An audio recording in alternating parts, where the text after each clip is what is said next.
声を届いて。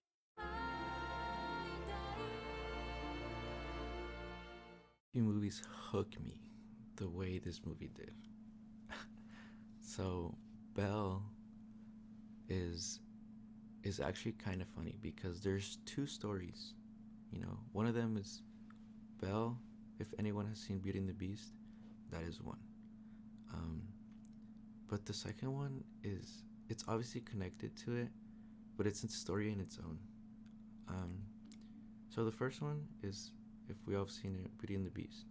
There's a story about this girl who is just living her life normally, and one day she meets the Beast. You know, this man who is, I mean, in the Disney movie, he got cast in a spell, and he has to find true love for him to break the spell. You know, and she finds it through Belle.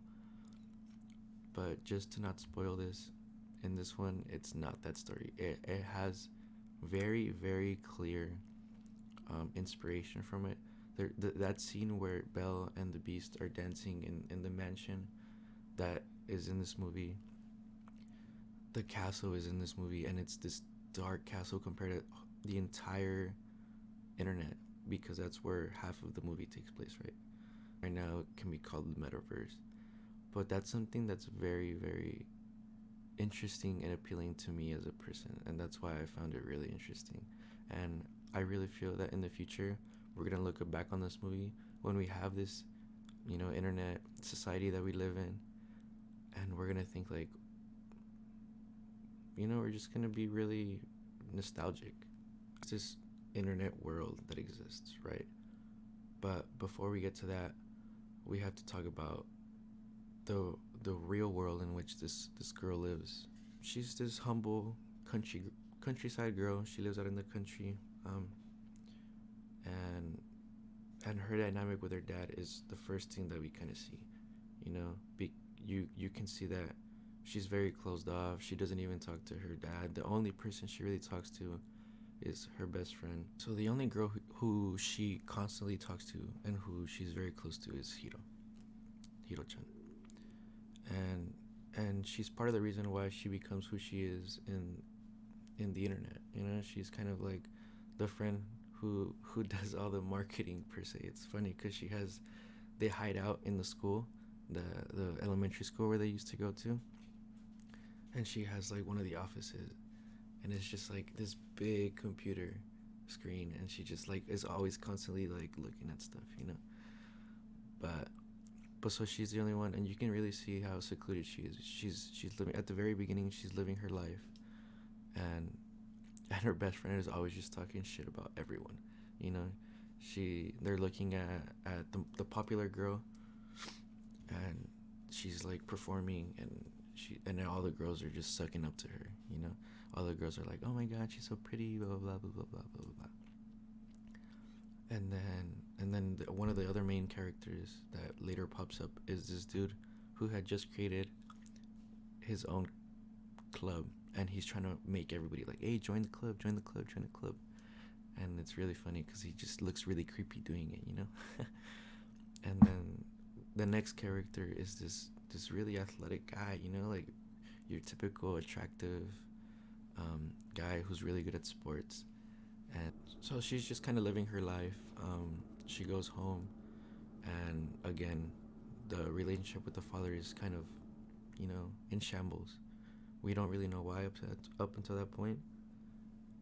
So he's always kind of just asking, hey, like, do you want to go eat? She says no. And so he kind of just drops it and leaves it at that. Later, we kind of find out that the reason why this is happening is because her mother passed away when she was young. She was like around 6 when she passed away.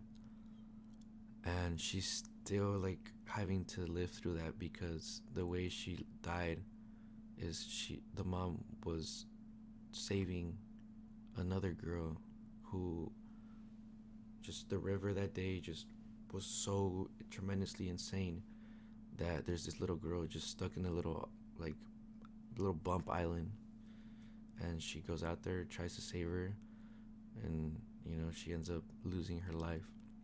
And so she has this like remorse against her, like, why would you do that? Why would you leave your daughter behind?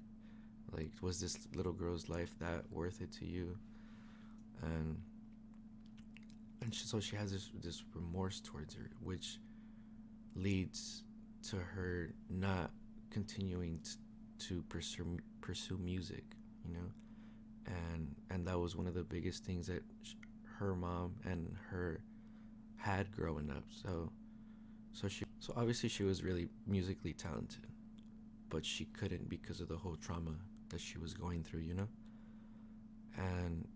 And when she hops into the internet, and there's this app called and you put these headphones on, and it basically just scans your whole soul per se.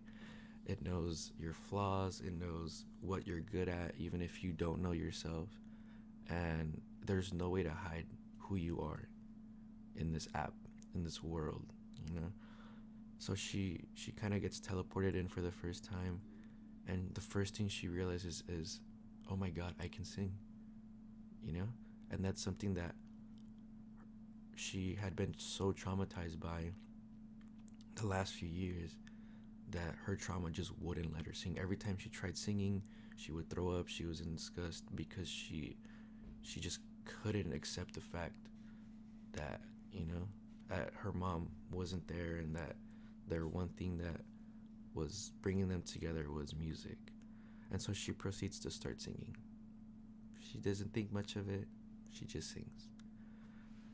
And the people are kind of like, ew, like she's just trying to get attention, like she's a attention whore, blah blah blah blah blah blah. She's like, to be honest, I don't really care. Like, I haven't been able to sing in God knows how long. And so she sings and hops off. You know, the next day she kind of checks. She has a follower, and it's her friend. It's Hiro-chan. And her friend is like, dude, you know me. I have your back. It doesn't matter what happens. Like, I'm gonna be there for you, you know. And she's just kind of like, like, I don't really care about what anyone thinks. Like she does, but she doesn't. You know, kind of goes to school.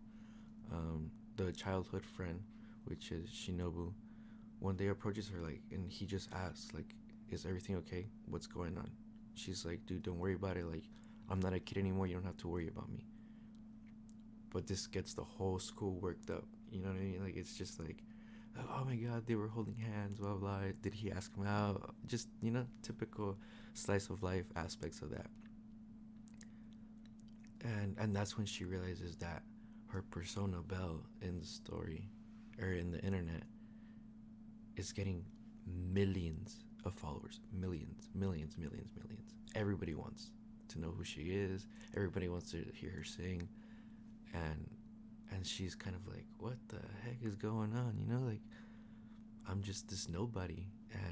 But in this other world, I'm the most popular singer there exists, you know?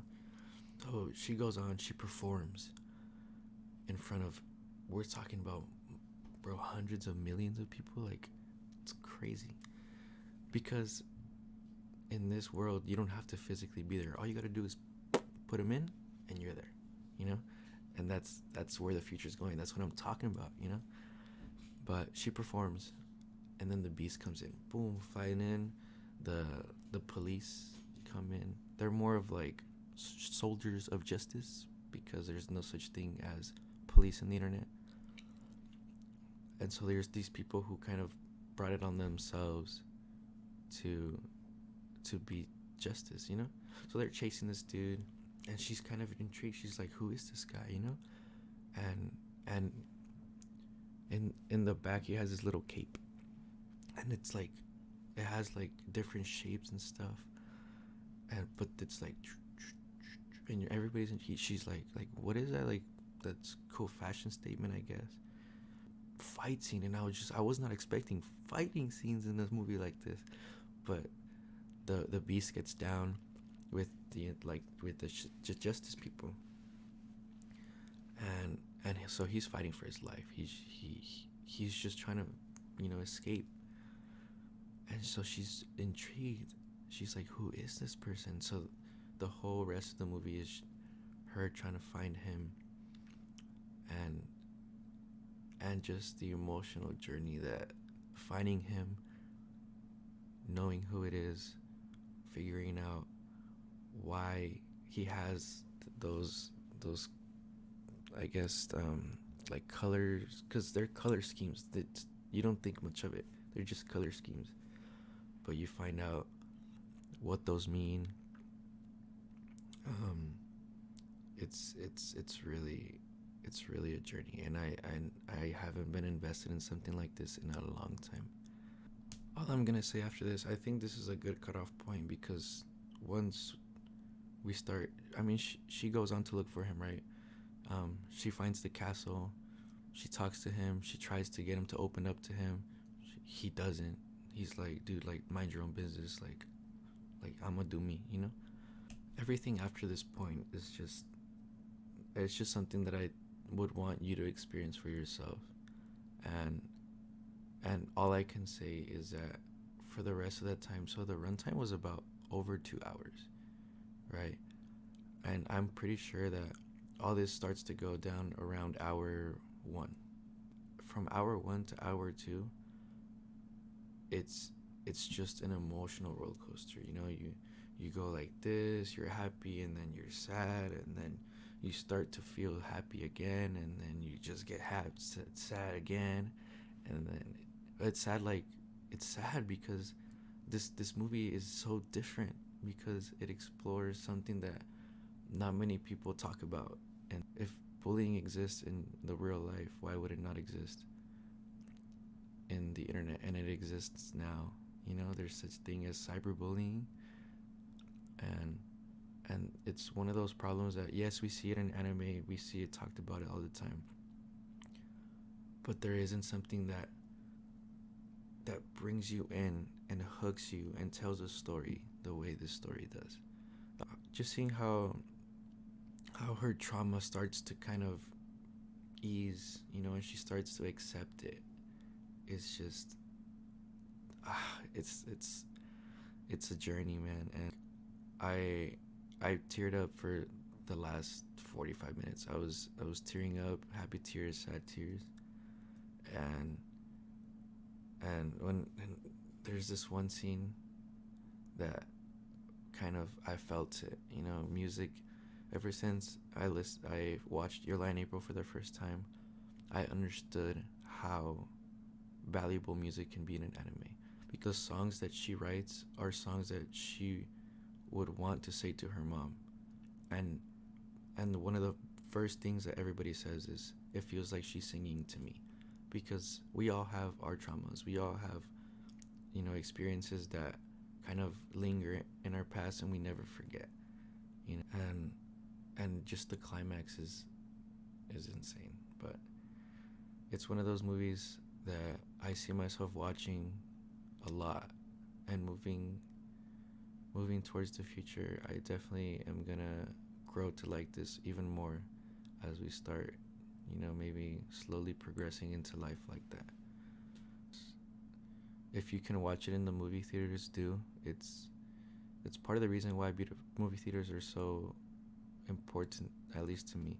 The way movie theaters immerse you, and this movie is meant to be immersed. You know, you're meant to want to go into that world, and it's not even that you want to, it's that you get sucked in, and there's a point where you don't realize that, like, where you are. You know, for the time being, thank you for so much for tuning in. um have a wonderful day.